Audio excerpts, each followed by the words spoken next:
You know, in the absolute final moments of a war, when everything is on the line, that's when you see what people are truly made of. And in this final, desperate battle against the king of all demons, we get a front row seat to one of the most tragic love stories you can imagine. A confession whispered in the shadow of death, and it all revolves around the tortured soul of the Serpent Hashira, Obanai Iguro. Okay, so just picture this. The battlefield is, well, it's hell on earth. Muzan Kimetsu, the original demon, has unleashed everything he's got. His body is just a storm of these whip-like appendages, and they're tearing through everything. The city, the demon slayers, there's just no stopping him. Look, every single Hashira is fighting for their life right now. That's a given. But for Obanai Iguro, this is something else entirely. It's personal.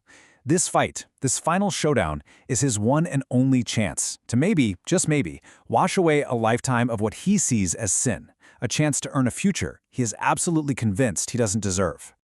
All right, let's dive right into the heart of the chaos. Muzan's power is just on a whole other level. And the Hashira, these are humanity's strongest fighters, right? And they are facing an enemy that is just completely and utterly overwhelming. The scale of devastation here is it's hard to even describe. Muzan isn't just fighting them. He's more like a natural disaster. His attacks are faster, stronger, and more relentless than anything they have ever seen. You have to understand, every single move they make, every dodge, every breath, it's a total gamble. And you can literally feel the toll it's taking on them. Their inner thoughts are just a symphony of desperation. One of them is thinking, he's gotten even faster, I can't keep up. Another one's just admitting to himself, I've barely done anything and now I'm going to be the first to die? They are running on nothing but fumes and pure, stubborn willpower. But right in the middle of all this hopelessness, one person, one single moment, becomes the spark for everything that's about to happen. A moment that just tears through the noise of the battle and changes Obanai Iguro's life forever. And then it happens. The love Hashira, Mitsuri Kenroji, she gets caught. An absolutely brutal strike from Muzan rips right across her face and her shoulder. And for a split second, time just stops. It's pure horror. In that one instant, Obanai's entire world shifts. He doesn't think, he doesn't strategize, he just moves. He's suddenly at her side, shielding her with his own body, screaming at the others to get her to safety. In this nightmare, his one and only priority is her. So as he turns to face Muzan all by himself, her voice just cuts through everything. And it's not some brave command, It's a raw, desperate, tearful plea. And that one plea, that's the key that's about to unlock a past filled with unimaginable darkness. So, why? Why does her voice completely shatter his focus? Why is her life suddenly more important than defeating the Demon King, more important than his own? To get that, we have to go back, way back, into the darkness that created Obanai Iguro. You see, Obanai's story doesn't start in a home. It starts in a prison. It's a story of a cursed family, a clan that built its entire fortune on a secret that is just monstrous.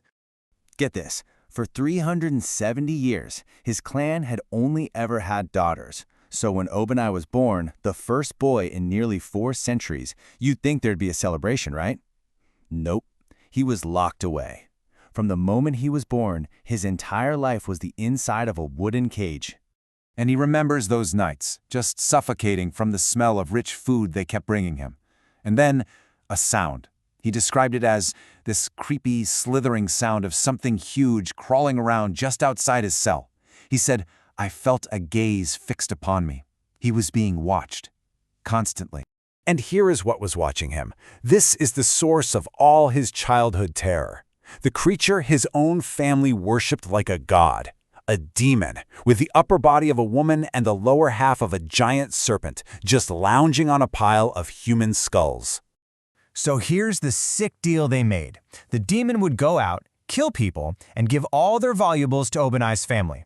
And in return, the family offered up their own newborn babies for the demon to eat.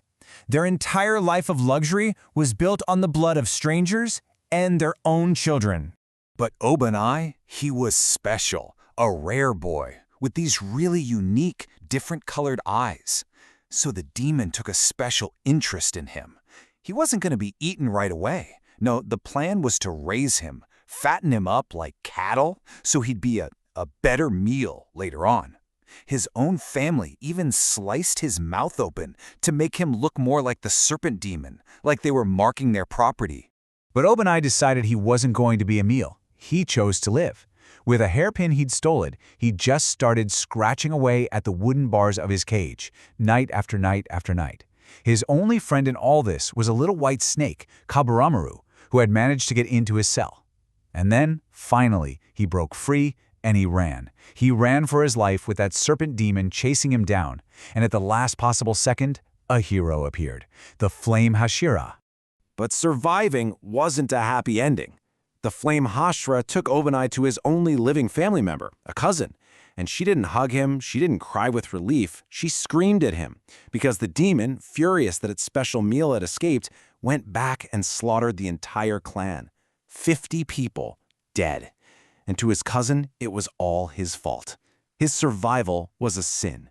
And that trauma, that crushing, suffocating guilt, that's what made him the man he is today.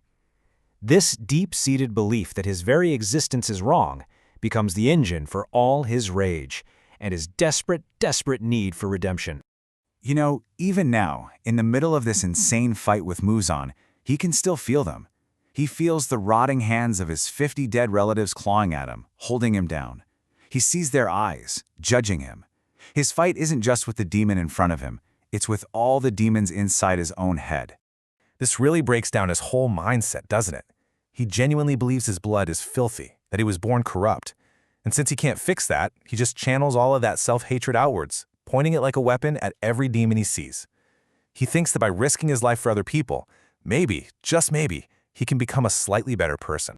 Which finally brings us back to Mitsuri, the one person whose pure kindness and cheerful spirits somehow managed to cut through all of that darkness.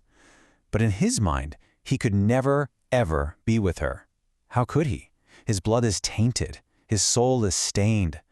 The only way he sees out, the only path to being worthy, is to die and be reborn. And that becomes his ultimate vow. It's really more of a prayer, isn't it? He's going to die defeating Muzan, and he's hoping that final act will be enough to finally cleanse his bloodline. So that if he gets lucky, if he's reborn as a normal human being in a peaceful world without demons, he can find her again. And in that new, clean life, that's when he'll finally tell her how he feels. It's just such a tragic, beautiful promise, made at what feels like the end of the world. And it kind of makes you wonder, right? If you could get a do-over, a life free from your own personal demons, what story would you tell?